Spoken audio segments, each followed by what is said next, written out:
Now that more people are working in this new hybrid culture of some people working from home and others returning to the traditional office setting, the world is slowly settling into a new normal. This means that it's important for managers to find ways to connect with their teams, and it starts with knowing what employees want from their employers. I think that there's something that we can learn from the phenomenon that occurred during the global pandemic known as the Great Resignation. In today's episode, I'm sharing the main things that stand out to me about the Great Resignation and what employees want from their employers so that you can motivate your team, build trust, and succeed. So keep watching. My name is Jaboria Scott, and I'm a leadership coach and consultant. I share workplace tips for new and emerging leaders who want help navigating challenges at work. So, in October 2021, the American Labor Department released data that in August of the same year, 4.3 million Americans left their jobs. This was known as the Great Resignation or the Big Quit. This made it difficult for companies to hire and retain top talent across many industries. This happened from factory assembly lines to the healthcare system to education and even extended into corporate America. The employment revolution made it difficult for employers to find good workers and retain them, which caused an unprecedented phenomenon. Now, in my companion video on this same topic about the Big Quit, I covered how this impacted people by reviewing some of the top reasons why employees quit. So be sure to check that out as well if you haven't already. Now, in today's episode, part 2 in this series, I'm reviewing the Great Resignation by taking a look at what employees want in order to stay on the job. And while it's true that managers have a limited sphere of influence in some cases, when it comes to this topic, I'll touch on what managers can start to think about in figuring out what this means for them in their role as a supervisor. So let's get into it. The first thing that employees want from their employers is protection of their emotional health and mental health. If there's one thing that the global crisis of the past few years has taught us, it's that life is precious and it's time to make the most of life that we're living. This means very different things for people. But in the last few years, ensuring positive mental health has been a top priority for people around the world. This has impacted all aspects of their lives, including their work life.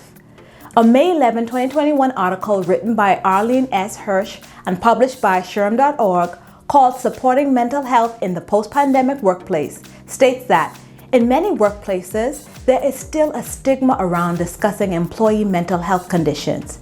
Yet, the pandemic has created an unprecedented opportunity for more open and supportive conversations between HR, employees, and senior leadership.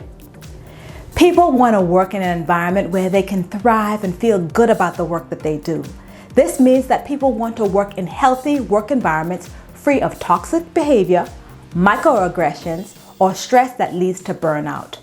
The same article goes on to say that one possible solution is for employers to reimagine the role of EAP or the Employee Assistance Program in the workplace.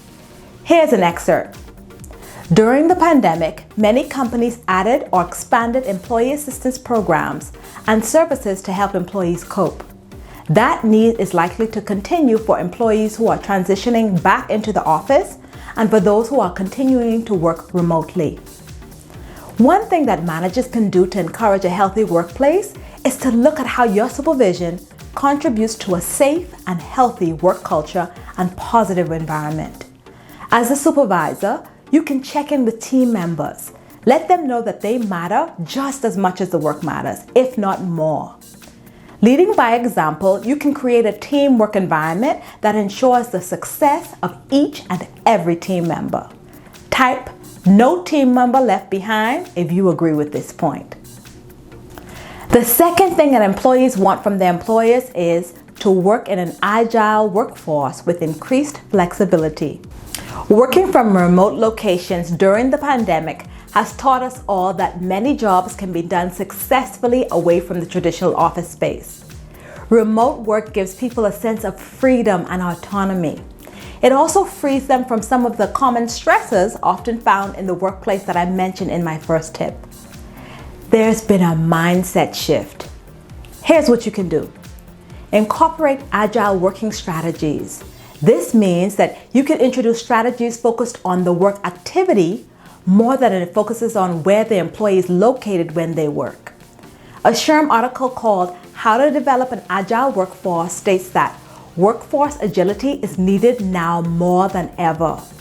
Facing increasing competition, shrinking product life cycles, and rapidly evolving customer interests, organizations are left with the option of either becoming agile or facing a slow death as today's operations and procedures become tomorrow's obstacles.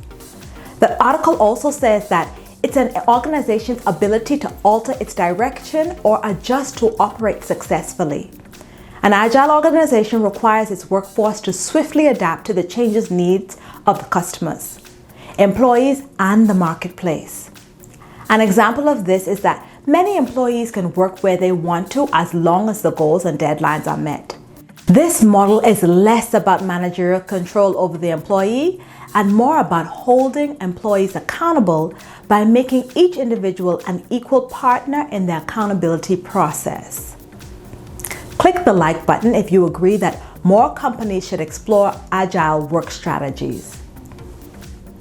The third thing that employees want from their employers is growth opportunities. It's important for companies to create a professional growth and development culture that produces better training and highly skilled employees. This will produce employees who become cutting-edge professionals and industry leaders. A Forbes article called How to Provide Employees with Growth Opportunities That Will Help Your Team Succeed references research by Bob Glazer, founder and CEO of global partner marketing agency Acceleration Partners, and author of Elevate. Glazer has some reassuring suggestions for how to help employees with this. According to the article, one of the keys to increasing employee growth opportunities is to help build capacity for the things that matter to them. Glazer believes that an important task of leadership is to help people recognize what they truly want to accomplish. And he makes a crucial distinction between our capacity or our potential to do something and whether or not it's something that we truly want for ourselves. He cautions that organizations actually create problems when they push employees to develop in areas that the employees don't really care about, such as asking a senior engineer who was very happy as an individual contributor to become an engineering manager. Helping employees identify roles that align with their skill sets is a sure way to increase morale and support those in your talent pool.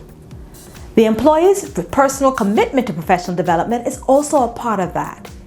Each employee must also take personal responsibility for their professional growth and development. And if you don't know where to start or how to start, that's something that I can help you with. If you're someone who's interested in taking advantage of growth opportunities so that you can take the next logical step in your career, be sure to check out my mentorship program. In my mentorship program, I cover fundamental techniques to help you tackle the unique challenges that new and emerging leaders face supervising people. My coaching program removes all of the guesswork so that you know exactly what to do and where to start maximizing your leadership potential to create the career of your dreams. The link is in the description box along with other resources that are available in there for you. The fourth thing that employees want from their employers is better pay. For many years, people in select industries have been compensated in ways that don't meet living wage standards. This is usually accompanied by long work hours and challenging working conditions. In 2020, at the height of the pandemic, the ASPE, offices within the Department of Health and Human Services, set the federal poverty level at $27,750 for a family of 4. And in an article called Living Wage versus Poverty Level published by thebalance.com, they reported that this means a worker making the minimum wage of $7.25 per hour would be below the poverty level. A household of 4 would need 2 people working minimum wage jobs to even hope to reach a living wage. When the world shifted in the wake of the global disruption, people realized that life is precious, and employees understood the value that they bring to the workplace. The truth is, people no longer associate their sense of worth with their jobs. They know that their skills, knowledge, and experience add value, and they want to be fairly compensated for it. While my points in this video don't include the entire list of possible employee grievances, it's definitely among the top few. But what do you think? What else do employees want from their employers in your opinion? I'd like to hear from you. Leave it in the comments for me below. At the end of the day, people just want to be happy. The past few years have caused people to take a realistic look at how they want to live their lives and how best to do it in a way that makes them happy and stress-free. The upside to this is that many employers are paying attention and they've taken active steps towards listening to what employees want. If you've enjoyed this video, don't forget to like, share, and subscribe. And click the notification bell so that you'll know when I post more videos just like this one. As always, have a great week, be kind to yourself, and thank you so much for watching. Goodbye.